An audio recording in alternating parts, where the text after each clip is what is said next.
Imagine करो तुम एक नए घर में शिफ्ट होते हो और तुम्हें फील हो कि कोई पहले से ही तुम्हें देख रहा है। सिर्फ देख नहीं बल्कि क्लूज छोड़ रहा है, मैसेजेस, जैसे उससे तुम्हारे बारे में सब पता हो। अगले कुछ मिनट्स में हम बताएंगे कि उन लोग इस डिस्टर्बिंग रोमांस को छोड़ नहीं पाते। एडेलाइन अपने अपार्टमेंट में अकेली बैठी थी। हर छोटी सी आवाज, हर फ्लो की क्रीक उससे डरा रही थी। बस ये रात खत्म हो जाए, यही विश करती है। उससे बार बार लग रहा था कि कोई बाहर है, कोई उस देख रहा है। बाहर की स्ट्रीट बिल्कुल शांत थी, लेकिन उसका दिमाग डर से भर चुका था। फिर अचानक उसके डेस्क पर एक नोट मिलता है। फोन पर उसकी फ्रेंड का शॉक्ड रिएक्शन सब कुछ रियल बना देता है। ये सब कोई जानबूझकर कर रहा है। ए फ्लैट उसका हर स्टेप टेंस हो जाता है। अपार्टमेंट का हर कोना अजीब लगने लगता है, जैसे डेंजर वहां चुप कर बैठा हो। फिर गिफ्ट्स आने लगते हैं, छोटे, नॉर्मल दिखने वाले, लेकिन उनमें एक अजीब थ्रेट फील होता है। उसकी फ्रेंड उसे कंफर्ट करने की कोशिश करती है, लेकिन एडेलाइन का डर कम नहीं होता। और फिर फुटप्रिंट्स, साफ, जानबूझकर छोड़े गए। इग्नोर करना इम्पॉसिबल हो जाता है। एक और मैसेज आता है, इस बार और ज्यादा डार्क। एडेलाइन के हाथ कांपने लगते हैं। अब अपार्टमेंट भी सेफ नहीं लगता, हर शैडो जैसे कुछ कह रही हो। बाहर जाने पर भी डर पीछा नहीं छोड़ता। स्ट्रीट लाइट्स के बाहर शैडोज मूव करते दिखेंगे। हर बार पीछे मुड़ कर देखने पर लगता है कोई है। वो काउच के पीछे छुप जाती है। उसकी फ्रेंड का हाथ उसका सहारा बन जाता है। दोनों डरे हुए हैं, लेकिन साथ होने से थोड़ा सेफ फील होता है। स्टॉकर अब और बोल्ड हो जाता है। वो शैडोज में से उससे देखता रहता है।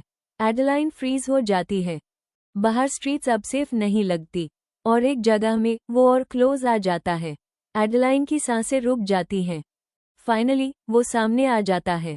जो सिर्फ एक शैडो था, अब रियल है। उसकी प्रेजेंस हैवी और सफोकेटिंग है। जेड रिवील होने के बाद दोनों के बीच एक अजीब सा कनेक्शन शुरू होता है। फिर के साथ साथ एक कॉम्प्लिकेटेड इमोशन डेवलप होने लगता है। धीरे धीरे उनके बीच इंटरेक्शन बढ़ता है। जेड कभी हेल्प करता है, कभी सरप्राइज देता है। एडेलाइन के अंदर डर के साथ एक स्ट्रेंज अट्रैक्शन भी ग्रो होने लगता है।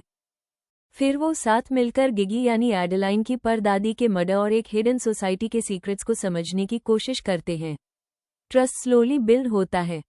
जैसे जैसे एडेलाइन जर्नल पढ़ती है, उसे समझ आता है कि गिगी को इसलिए मारा गया क्योंकि उसने पावरफुल लोगों के डेंजरस सीक्रेट्स डिस्कवर कर लिए थे। गिगी अपनी राइटिंग के दौरान बार बार आसपास देखती थी, जैसे कोई उसे देख रहा हो। उसकी राइटिंग रश्ट हो जाती है। वो जानती थी कि वो डेंजर में है और सच लिख कर छोड़ना जरूरी है।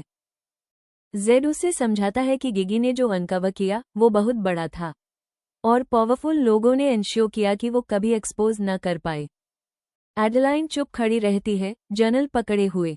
उसका शौक धीरे धीरे रियलिटी में बदलता है। ये सब प्लान था, लेकिन जेड उसके साथ खड़ा रहता है, प्रोटेक्ट करने के लिए। आखिर में एडेलाइन एक डिसीजन लेती है। वो पास्ट को चेंज नहीं करती, वो चूज करती है मूव ऑन करना। अपनी राइटिंग पर फोकस करती है, शांत और डिटर्मिन्ड होकर। दूसरी तरफ जेड अपना रास्ता चूज करता है। वो रुकता नहीं, वो ह्यूमन ट्रैफिकिंग के अगेंस्ट लड़ता रहता है, लोगों को प्रोटेक्ट करता है। दोनों एक साथ नहीं चलते, वो अलग अलग रास्ते चुनते हैं, लेकिन एक ही सच उन्हें शेप करता है, और दोनों अपने तरीके से उसका सामना करते हैं।